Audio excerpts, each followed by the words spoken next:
7. I'm Hannah. I'm Robert. I'm Trevor. I'm Emma. I'm Sarah. I'm Jenna. And our topic is restraints.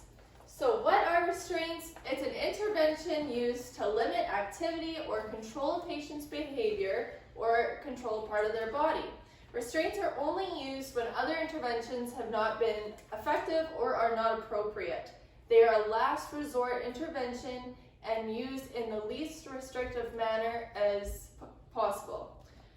In non-emergent situations, restraints need the consent of the patient or the primary caregiver, and in behavioral emergencies, they can be used without the consent of the patient involuntarily. Restraints will be removed at the earliest and the safest opportunity so that they're not left on longer than they need to be. And a note is that they're not a substitute for not having enough staff to handle the situation and not to be used for the convenience of the staff. So we have 4 types of restraints. There's pharmacological, environmental, mechanical, and physical. So pharmacological is like your medications, so our benzos, our sedatives. And then we have environmental, which are barriers or devices that will limit patients' ability to move around. So that's like locked doors, secured units, secured room. And then we have mechanical, which are our bedside rails, seat belts, chairs with locking tabletops, anything positioned where the patient cannot remove themselves from it. And then we have physical, which is direct application of holding techniques to restrict movement. So that would be restricting limbs to give medications. Where are restraints used? Home care is an example, with agitated patients is another example, long-term care units, locked units. There are strict parameters on the assessment of restraints. Okay.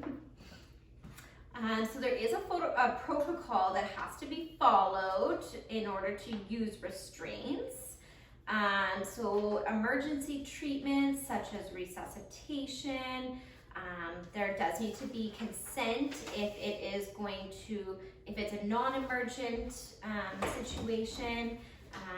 So we did talk about like the mechanical, physical, environmental, and psychological, and the restraints are observed frequently. It's every 15 minutes for the first couple hours and then every 2 hours after that. So what are some principles that we need to follow when using restraints? One of them is respect. So we need to maintain the patient's dignity, make sure they have informed consent, and intervene earlier before the situation escalates to the point that a restraint is required. So we can do that by de-escalating situations, by using reorientation techniques, therapeutic, communication, distraction techniques, and changing surroundings.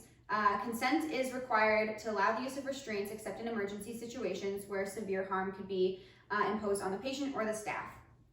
Also, we need to think about maximum benefits and minimum harm. So restraints can be harmful and the patient needs to be carefully observed, like Jenna mentioned, and the response needs to be documented and reviewed. A minimum restriction, so use the least restrictive restraint for the least possible time period. And finally, fairness and consistency. So this policy is applied throughout all healthcare settings.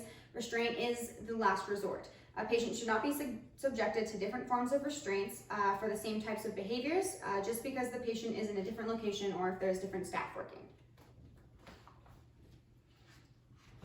Some things you need to consider before you use restraint is first you need to rule out things like delirium. You must also consider behavior like agitation could be a sign of unmet needs. And also you need to track behavior over time, right? Make sure that what is the person like, or is this a usual thing for the person? Review documentation also to see what other staff would probably in the past would have written down about this patient. What does the Mental Health Act say? So the Mental Health Act is a federal legislation which governs this piece of legislation. So it's basically it's concerning psychiatric patients and older adults. That's usually when this applies, but it applies to anybody on these units as well. And so Section 30 of the Mental Health Act, so it just provides authority to control a person under the Act without the person's consent to the extent necessary. And it's just to use the minimum amount of force possible to restrain individuals, patients. So there are some misconceptions about restraint. I'm also going to touch on a few of them, like the use of straitjackets. I think that's totally out of the question now. The physical restraint is used as a punishment. You cannot use physical restraint or threaten a patient with physical restraint. It's against protocols. And also psychiatric staff are ill-equipped to deal with aggressive behaviors and management.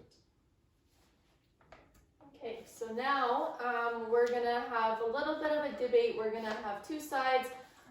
For the use of restraints, Emma, Sarah, and Jenna will talk about the pros, and Trevor, Robert, and I are on the against side, so we'll talk about the cons of the use of restraints, and at the end you can make your decision where you stand. So we're going to start with reasons for restraints. We're going to talk about the policies. So there's a restraint as a last resort policy. So this provides direction in decision-making processes around the use of restraints. Alberta Health Services recognizes that there are specific situations that can occur that warrant the use of restraints in order to preserve staff and patient safety. This policy allows physical, mechanical, pharmacological, and environmental restraints to be used throughout the Alberta Health Services. So with this policy, restraints are last resort. So restraints aren't going to be given if they are not needed or unless somebody is in danger or being aggressive. They're also, with restraints, there's always constant supervision or almost constant. So this is making sure that no negatives can happen, and if something does, the staff will be able to intervene right away.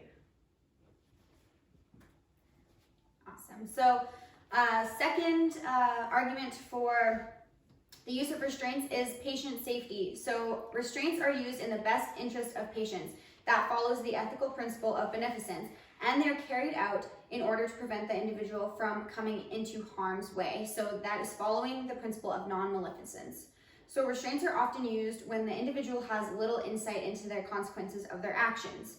So that could be a child being restrained for vaccinations or a vulnerable adult trying to leave a care setting. These measures are in place to preserve their safety. So as outlined in the restraints as a last resort policy, there are some circumstances that occur where the use of restraints is necessary. So one of these circumstances is to protect the patient's safety, like I said. Patient safety is of utmost importance during the hospital stay, and the nurse is responsible for maintaining that safety. So the Canadian Nurses Association states that patient safety means to be under the care of a professional healthcare provider who assists the patient to achieve optimal health while ensuring necessary actions are taken to prevent or minimize harm. So there might be times when the nurse can't actually ensure that safety on their own, and so the use of restraints is required to assist the nurse. So in the next slide, I'm going to talk about some examples. Some things that can occur and that would warrant the use of restraints is a patient with dementia. So that can make a drastic change in their level of functioning, both cognitively and behaviorally. People with dementia can have psychomotor agitation, like restlessness, where they try to crawl out of bed, they wander, they could be irritable, and they can be aggressive towards staff or others. So people with dementia are often already subject to environmental restraints, like living in a locked facility. In more progressive states of dementia, the patient may not be mobile, and they might spend the majority of their day in the chair or the bed. So in order to protect their safety, some restraints can be used if it's necessary, like pharmacological restraints, like haloperidol, can be given to control that psychomotor agitation, keep them safe in bed, and mechanical restraints may be used to increase that safety while in bed, so side rails, bed alarms, etc. While sitting in a chair, straps or belts may be used if all else fails to keep the patient upright, so like pillow propping, those kind of things, which will help minimize the risk for falls. So if a patient has a catheter or an IV and keeps trying to pull it out, it may be required to use mittens or wrist restraints in order to maintain their safety or to prevent infection, which is a big worry for the older population. Another thing I'm going to talk about is alcohol withdrawal. So that can cause a variety of symptoms that can be extremely serious, like seizures, delirium tremens, and cardiac complications. We want to prevent those at all costs. So some of the earlier symptoms with withdrawal can be psychomotor agitation, which in this group can cause pacing, angry outbursts, disruptive activity, and a little bit after that, they might get hallucinations.